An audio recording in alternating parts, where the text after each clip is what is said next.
তৃণমূল নেতা দুলাল সরকার খুনে এবার গ্রেফতার করা হলো তৃণমূল নেতাকে। তৃণমূল নেতা নরেন্দ্রনাথ তিওয়ারি, তাকে গ্রেফতার করেছে পুলিশ। দুলাল সরকার খুনে তৃণমূল নেতা সহ গ্রেফতার আরো দুজন। তৃণমূল নেতা নরেন্দ্রনাথ তিওয়ারিকে এবার মালদায় তৃণমূল নেতা খুনের সংযোগে গ্রেফতার করেছে পুলিশ। করুণাময় সিংহ আমাদের প্রতিনিধি রয়েছেন আমাদের সঙ্গে টেলিফোন লাইনে।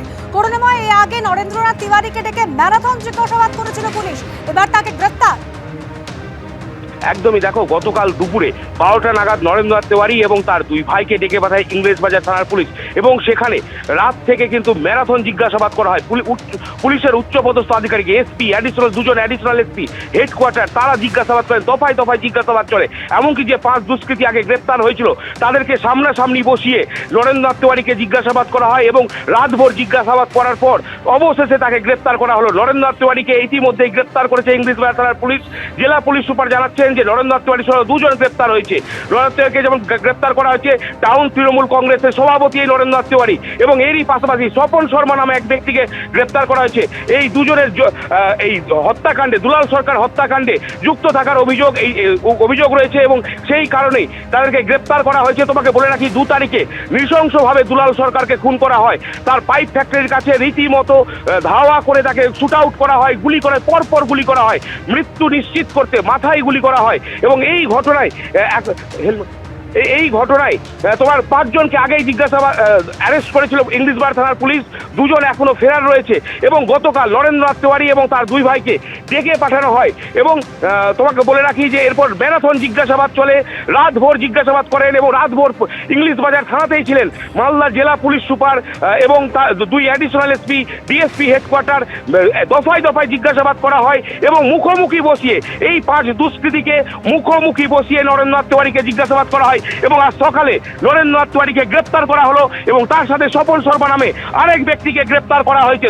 মানিক ভট্টাচার্যের মেডিকেল বিল জমা দেওয়াকে কেন্দ্র করে বিধানসভায় তৈরি হলো জটিলতা। বিলের তারিখ খতিয়ে দেখার সময় ধরা পড়ে যে সময়ের বিল জমা দিয়েছেন সেই সময় তিনি জেলে ছিলেন। প্রেসিডেন্সি জেলের সুপারকেও ডেকে পাঠান বিধানসভার অধ্যক্ষ। যদিও এ প্রসঙ্গে কিছু বলতে চাননি তৃণমূল বিধায়ক মানিক ভট্টাচার্য। নিয়োগ দুর্নীতিকাণ্ডে গ্রেফতার হয়ে দীর্ঘদিন জেলে ছিলেন, সম্প্রতি জামিনে ছাড়া পেয়েছেন।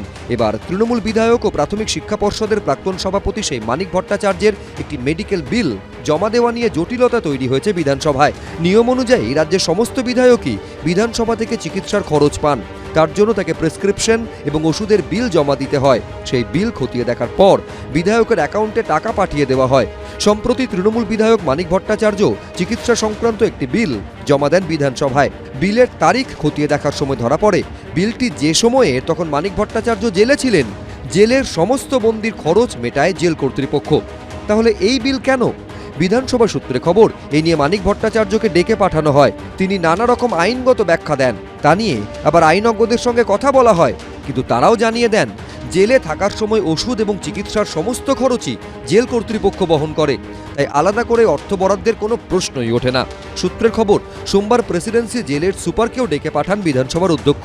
বিল মেটানোর নিয়ম কি তা নিয়ে জেল সুপারের সঙ্গে কথা বলেন তিনি।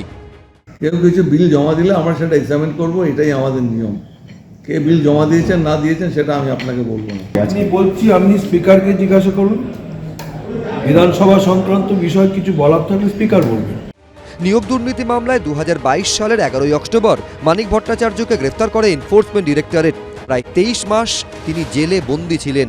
2024 সালের সেপ্টেম্বরে কলকাতা হাইকোর্ট শর্ত সাপেক্ষে তার জামিন মঞ্জুর করেছে।